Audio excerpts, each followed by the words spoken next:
Eritrea aperhakati koborui EANC. The Horn of Africa. It's easily one of the most geopolitically complex regions on Earth. And right at the center of it is a movement you might not be familiar with, but it's one that could fundamentally reshape the region's future. Welcome to this explainer, where we're going to unpack the visionary political program and identity of the Eritrean Afar National Congress. We'll be diving into their constitutional blueprint, their historical claims, and their core mission, all pulled straight from their official documents and manifestos. We're going to look at exactly how they diagnose the current political crisis in Eritrea, and then examine the specific structural solutions they're proposing for both their people and their homeland. Okay, so let's jump right in. The entire movement basically hinges on one incredibly difficult balancing act, and that is, how does an ancient indigenous nation reclaim its future without dividing its country? This question, it really forms the central tension at the heart of the EANC's entire political program. It's a super fascinating look at how a group tries to balance their recognized right to indigenous self-determination with a genuine desire to maintain the sovereignty and the territorial integrity of a modern, multi-ethnic nation-state. Now, currently operating in exile, we have the Eritrean Afar National Congress, or the EANC. They serve as the primary voice for the Indigenous Afar people of Eritrea. And because they're operating completely outside their homeland's borders, they draw their mandate not from some localized political party, but rather from this massive, wide network of traditional Afar authorities, diaspora communities, refugee groups, and civil society. Together, all of these groups are actively advocating for a democratic roadmap to restore what they view as their fundamental indigenous rights. But to really understand their mission, you first have to understand their geography. The Afar are literally one of Africa's oldest indigenous nations. They live in a continuous historic homeland that spans across 3 present-day countries: Eritrea, Ethiopia, and Djibouti. This massive area is known as the Afar Triangle. And long before modern borders were ever drawn on a map, the Afar were governing themselves in this exact territory through independent sultanates and really sophisticated traditional legal systems. So this deep history gives them a strongly rooted collective identity and a continuous historical presence in the region. Now, if we look at Eritrea specifically, this traditional home territory encompasses the coastal waters and the lands of Dankalia. This specific region is deeply, deeply tied to the Afar language, their customary law, which is known as Mada, and their rich maritime traditions. For the Afar, this isn't just about lines on a map, right? It represents a profound spiritual and economic attachment to the land itself. We're talking about the salt flats, the fisheries, and the pastoral environment that have literally sustained their unique culture and way of life for centuries. And here's the thing, this ancestral homeland isn't just locally important. It sits right at a massive geopolitical nexus. To put this into perspective, roughly 12 to 15% of all global trade transits right past this coastline. So when you look at Dankalia and its deepwater port of Assab, you are looking at one of the most strategic coastlines in the entire world. The EANC points out that the Afar live right in the middle of this strategic squeeze. They're surrounded by major global powers like the US and China, highly influential Gulf states, and a landlocked Ethiopia that is desperately seeking maritime access. So the global stakes here, they are absolutely incredibly high. Tragically, though, despite this rich heritage and highly valuable location, the Afar face what the EANC describes as severe systemic internal colonization under the current centralized regime. According to their political program, the Afar have essentially been subjected to decades of state-sponsored marginalization. The EANC breaks this down into 4 distinct steps. First off, the dismantling of their traditional leadership. Second, the confiscation of their ancestral lands. Third, the active settlement of non-Afar communities directly within their territory. And finally, their total exclusion from the wealth generated by local resources, things like the port of Assab and those regional potash mines. From the EANC's perspective, this harsh reality means that traditional pastoral livelihoods are being actively suppressed, which they argue threatens the very survival of the Afar nation itself. Their documents outline this view where the highly centralized state, especially following policies like the 1994 Land Proclamation, just isn't functioning as a representative government. Instead, the indigenous Afar view it as an occupying force, one that's intent on eroding their cultural identity and stripping away their historical connection to Dankalia. To anchor these claims in recognized international law, the Afar point directly to a 2011 independent legal assessment by Professor Sebastian Gromand. Gromand is a leading scholar in Aboriginal and constitutional law. He actually later became a judge of the Federal Court of Canada, and he evaluated their status. He concluded that the Afar absolutely satisfy the major criteria to be recognized as an indigenous people.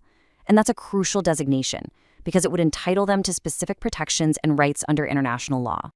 Under these international frameworks, the Afars aren't simply classified as a cultural minority. According to the assessment, they possess a distinct language, Kafarov, alongside a continuous history and a clearly defined territory. When you add in their established customary governance through historical sultanates, plus a documented history of political domination, they squarely meet the established criteria. The EANC uses this to legally validate their right to internal self-determination and the protection of their traditional institutions, and they cite frameworks like the UN Declaration on the Rights of Indigenous Peoples to back it up. So, how did they actually propose solving this crisis of dispossession? Well, this is where we pivot to the ENC's constitutional vision. They aim to replace the current system of authoritarian exclusion with a completely new democratic settlement. The ENC argues that the current crisis in Eritrea isn't just a temporary political failure, it's a deep structural failure built on excessive centralization.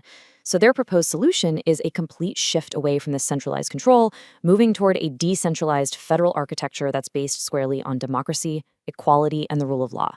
It is really vital to understand here that their solution isn't to just randomly carve up the country. Instead, the EANC supports a geographical federalism that reconstructs a united Eritrea around its 9 recognized historic provinces, historically known as arajas. By reverting to these traditional geographical boundaries, this structure aims to ensure equitable power sharing, prevent domination by any single group, and guarantee equality among all of Eritrea's diverse nationalities. And within this federal framework lies their ultimate vision, establishing the autonomous state of Dankalia, which would exist firmly within a united federal Eritrea.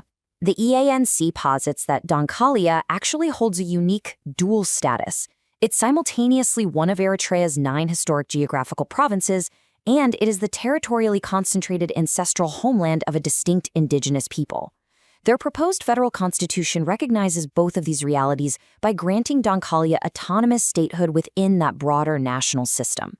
Now, it's also really important to clarify exactly what the ENC is not asking for, because critics of indigenous autonomy sometimes fear that a state like Dankalia would just hoard its resources and cut itself off from the rest of the nation. But the ENC explicitly states they do not seek secession or ethnic exclusivity. The goal is simply to separate the right to self-government from the threat of economic isolation. They basically want the democratic legislative and executive authority to govern the homeland where the wealth is located, without excluding the rest of the country from actually benefiting from that national development. The EANC argues that local control over land and resources can exist perfectly alongside a federal revenue sharing system that benefits every single part of Eritrea. It's kind of a win-win. Under their proposal, Dankalia would manage its surface lands, protect its cultural heritage and pastoral economies, and hold primary regional jurisdiction. But at the exact same time, major strategic assets like ports and subsurface minerals would operate under mutually agreed national revenue sharing mechanisms. This is entirely designed to promote economic solidarity and nation building across all of Eritrea. This entire political program is essentially summed up in their guiding principle, which is that true national unity is most durable when it is founded upon indigenous justice and mutual respect. They firmly believe that you just cannot build a successful, stable nation on historical injustice or forced assimilation. So according to the EANC's vision, genuine, lasting unity requires a decentralized partnership, one where diversity is legally protected and local communities actually have a meaningful democratic voice in their own daily lives. As we look at the future of the Horn of Africa, the ANC's constitutional vision really forces a critical choice. Will the region continue down a path of centralization that breeds conflict, or will it embrace a new constitutional order founded on justice, indigenous rights, and shared governance? It's a question that goes far beyond just local politics. It is a choice that will ultimately determine the stability and prosperity of one of the world's most vital strategic regions for generations to come. يا Eritrea Afar National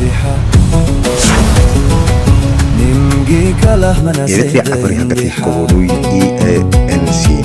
عفر راسي ونديحة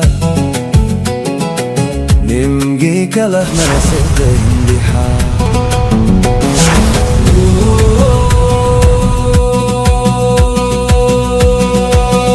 هاي محايتك محاينا بمحاي يا محاي هاي محايتك محاينا بلمحاي يا محاي نيم ميمك يحنونو ينمكاك يحنتونو محاي يا محاي ميمك يحنونو ينمكاك يحنتونو محاي يا محاي ياك حنونو ينعبونو أهم ينفنا مناسد